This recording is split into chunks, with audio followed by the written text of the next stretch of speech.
tubahaye ikaze muri iki gitondo cya kare cyo kuri uyu wa gatandatu tariki ni 7 z'ukwezi kwa gatatu 2026. Nta kindi rero kituzinduye usibye kuza kubaha updates zigiye zitandukanye mu bice bigiye bitandukanye, aho nakubwira yuko ingabo za EDF zakameje ku butaka bwa Repubulika ya Demokarasi ya Kongo mu gihe hahugiwe intambara ikomeye iri guhuza ihuriro rya AFC M23 ndetse n'ingabo za leta FARDC n'abafatanyabikorwa bayo. EDF ikomeje gukora ibikorwa bitandukanye muri ibi bice, ni mu gihe ingabo z'Ubugande UPDF zakameje nazo zaze kurwanya iyi EDF. Bivugwa ko iyi EDF nayo ari umutwe urwanya ubutegetsi bw'igihugu cy'Ubugande. Ni mu nkunde rero tuze turebe uko situation ihagaze, ese bifashe bite. Turajya ku mirongo y'imbere y'urugamba, turebe Masisi, turebe Nord Kivu, turebe bikomeje kugenda bigaragara nyuma y'uko n'ubundi abasirikare bakuru b'igihugu cy'u Rwanda abafatiwe ibihano na Leta Zunze Ubumwe za Amerika. Biravugwa ko sahi none hari bamwe mu bayobozi b'igihugu nabo bamaze gufatirwa ibihano. Ni mu nkunde rero tuze turebe page nshya ikomeye ku butaka bwa Repubulika ya Demokarasi ya Kongo, ndetse na nyuma y'uko iri huriro rya AFC M23 ryigaruriye ibice byinshi bigiye bitandukanye, haba muri Sud Kivu, haba muri Nord Kivu.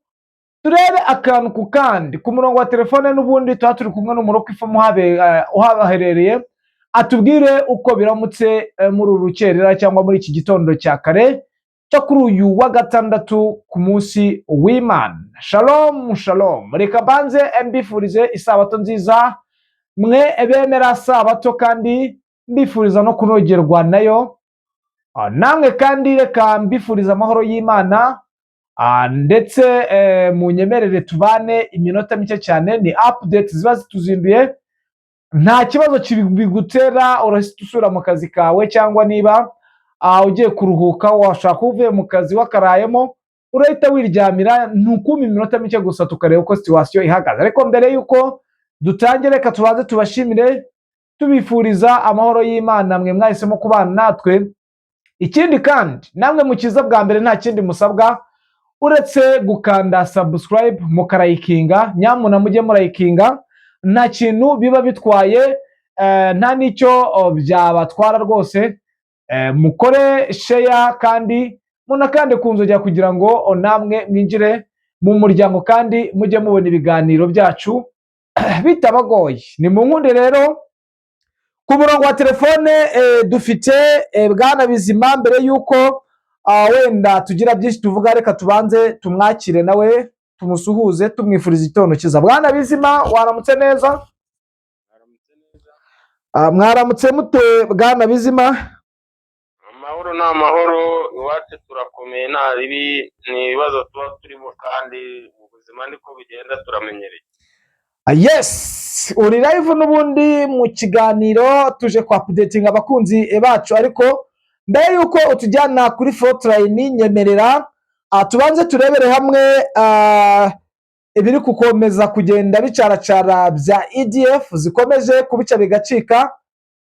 Barabazi ba EDF mu minsi yashize muri Rubero bari bamaze kugenda bica abaturage batari bakeya, ndetse na moto 5 bigeze batwika. Ndumva ibyo twarigeze tubabwira, ariko reka turebe hano ni mu ntara ya Ituri. Abayobozi ba teritwari ya Mahagi bahisemo gukaza umurego mu kugenzura urujya n'uruza rw'ingabo z'amahanga ku mupaka na Uganda, aho umuyobozi w'iyi teritwari Colonel Jacques Disanawo Laurua yangiye ku mugaragaro ingabo za Uganda n'ibikoresho byazo kwinjira muri kiriya gice zinyuze ku mupaka wa Anzinda na Kalambo. Ibi biri kuvugwa ko Zandani, impamvu mbabwiye ibi ni ukugira ngo n'ubundi dukomoze ku milipuko ya niterime nahawe na Bwana Bizima, ku milipuko ikomeje kubera ku butaka bwa Repubulika ya Demokarasi ya Kongo, aho bivugwa ko n'ubundi muri uku kwinjirayo kw'abasirikare hari kwinjirayo abasirikare bagiye batandukanye, ubona yuko bakajije umurego bitewe n'urwikekwe. Magingo aya biravugwa ko ihuriro rya AFC M23 ryamaze kujagajaga intara zose z'iki gihugu cya Repubulika ya Demokarasi ya Kongo.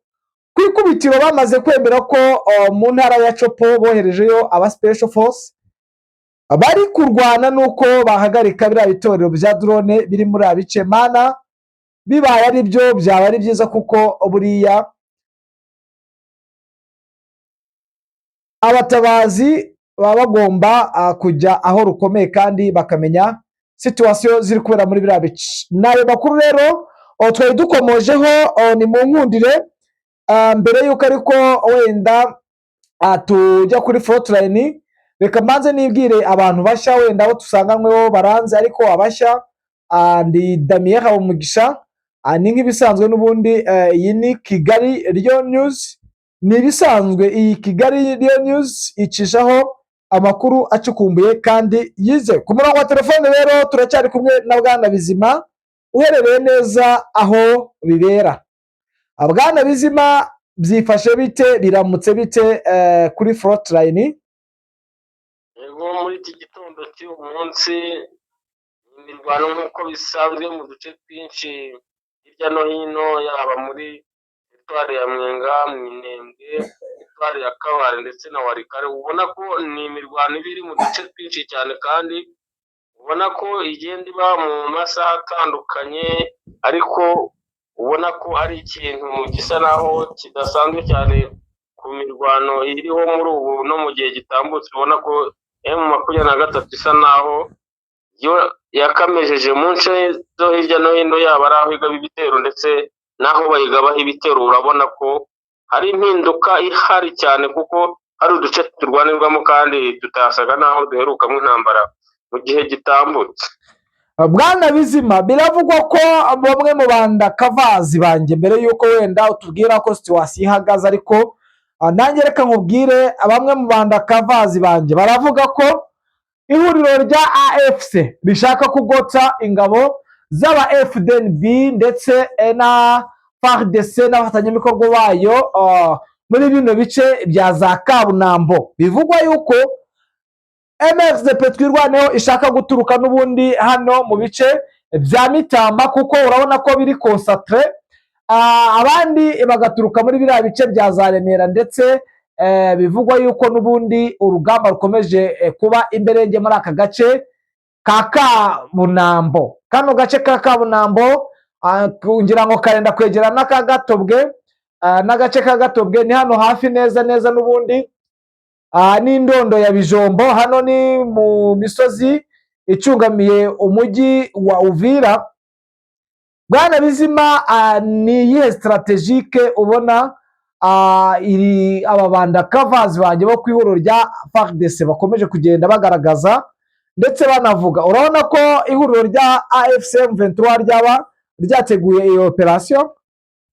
Yego, niko bimeze, kuko nka mu mirwano isa naho itambutse yo mu Minembwe, ubwo bakuraga coalition muri kara gace ka Mikenke. Ikiriho nuko iyi coalition yose uburyo yamanuye muri aka gace ko kunona, akaba ariho isa n'iyitsitse. Ubu M23 yakoze ikintu cyatake yikubanyije, ku buryo babazingiye muri kano gace. Nubwo babaye nk'abatuje, ariko barabizi ko bazingiwe mu buryo ubona ko kwinyagambura basa n'aberekeza mu gice cyo gusubira nk'aho bahunga bajya mu cyerekezo cyaho coalition zabo zindi ziri bibagoye. Rero urabona ko iki kintu cyateguwe bijyanye n'aba bari muri kano gace ka Kabunambo ndetse n'abari muri kino gice baturutse mu Minembwe. Urabona ko operation M23 na twirwanaho bafite ishoboka, kandi iki ni ikintu cyabafasha ko iyi coalition itakongera gutekereza kugaba ibitero muri iki gice cya Minembwe cyane, kuko baba bafite impungenge cyane z'uko gukora wiziro kwabo bashobora guhura na mbushi nyinshi cyane bitewe n'izi ngabo zisa naho ziri mu gice cyo hasi muri pene de Rusizi. Yes, nibyo, ariko nanone bamwe mu banda kavazi banjye bo muri MRDP twirwaneho bari kumbwira yuko n'ubundi nyuma yuko bakubise aba FDLR, aba FDNB, aba FARDC n'abanyangora ndetse bakaza kwerekeza mu bice bya Gishebwe, abandi bagaca mu nzira ya Biziba, abandi bakamanuka berekeza za Kirungwa.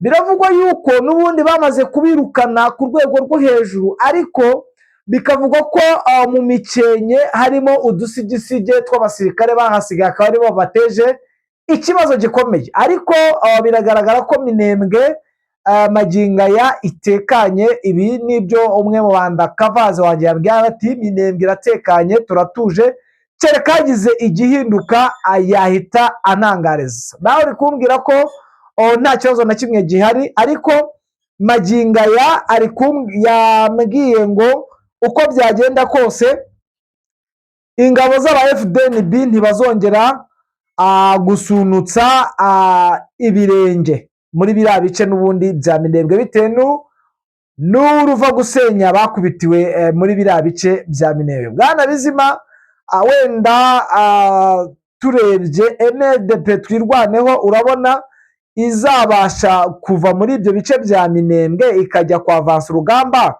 irenze ayo masantere? Aho si waba ari umutego ukomeye ihuriro rya FARDC bashobora kuba barateze MRDP twirwaneho na AFC M23 kugira ngo bahite bifatira ibi bice bya zone ya Minembwe yose, bitewe n'uburyo ki ubona yuko bamaze gupanga urugamba?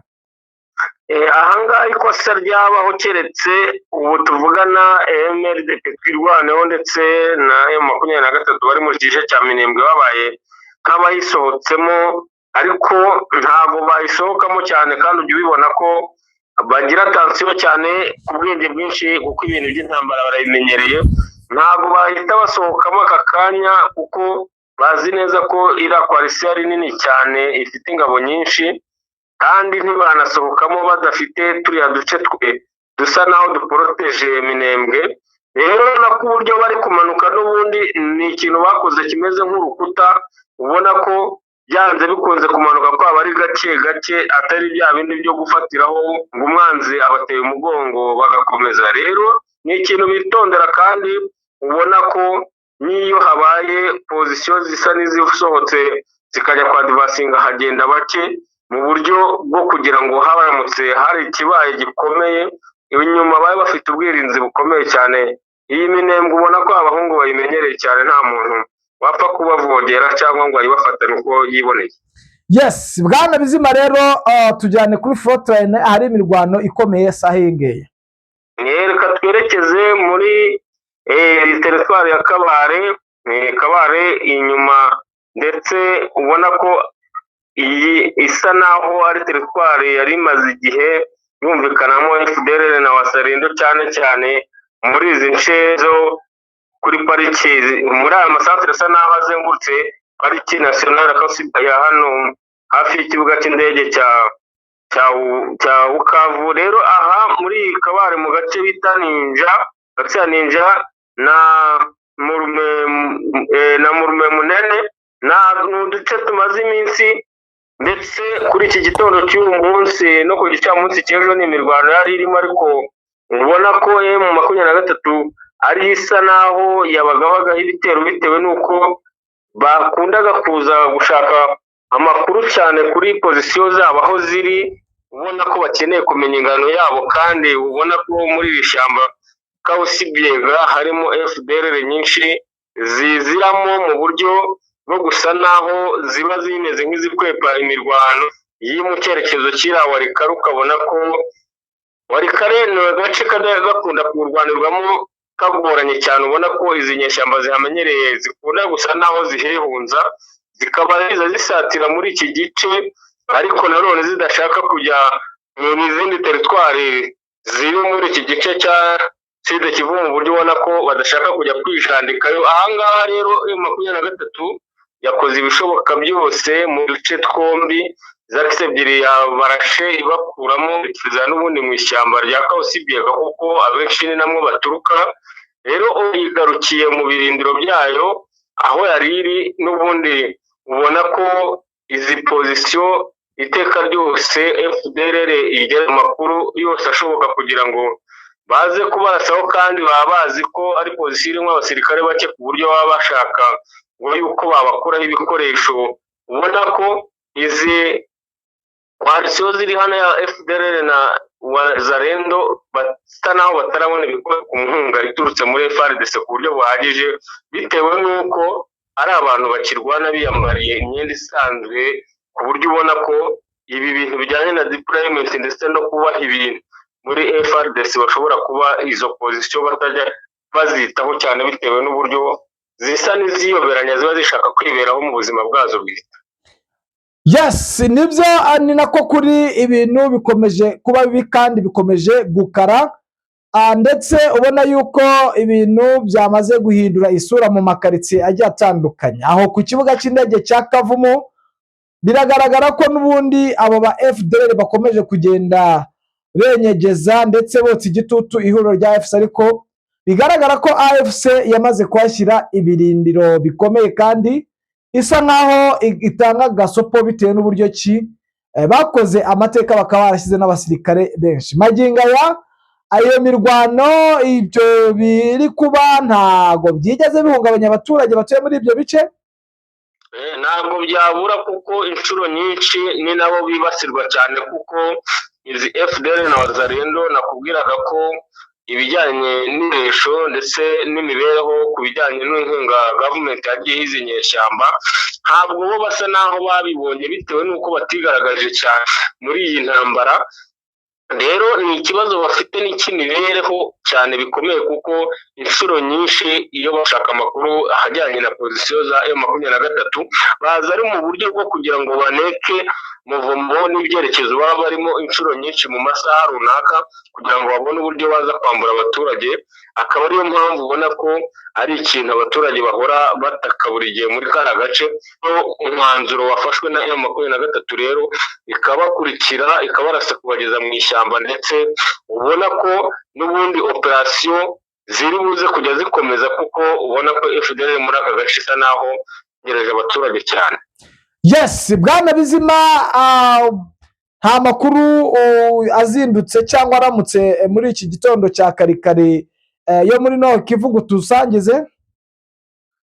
Reka mbanze aha muri Warikare, na gace ka Kibati kazi iminsi karimo imirwano kavuzweho kenshi cyane n'abantu bakurikirana amakuru, ndetse bumva kenshi karimo imirwano ndetse kigaruriwe na M23. ariko aka ni agace ubona ko bagakuyemo iriya koalisiyo yose ya FARDC, FDLR, Wazalendo ndetse n'izindi ngabo zose z'uruvange, basa naho babajyanye babageza mu gace ka Miba.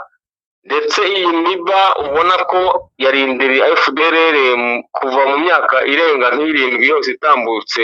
Ni agace kazwi cyane kuko ni ibumoso bwaho Miba, ibumoso bwako niho hari agace nanone kazwi kitwa Kibua. Iyi nayo kuri FDLR ni ibirindiro byayo mu buryo buzwi. Rero bo babaye nk'abatega umutego M23 ikimara gufata iyi Kibati yahise ikurikira aba FDLR na koalisiyo yose muri iki gice cya Miba.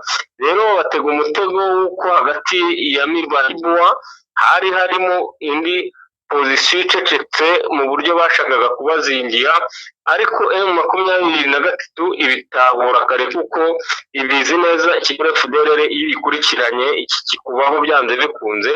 Yabashije kwicamwa amatsinda abiri, rimwe rikomeza muri cya gice, ariko atuye ntiyamenye ibyo ari byo, ariho basakiwe ku buryo utu duce uko ari tubiri babaye nk'abadutakaza mu masaha make, ariko bijyanye na pozisiyo M23 yari ifite muri ako gace.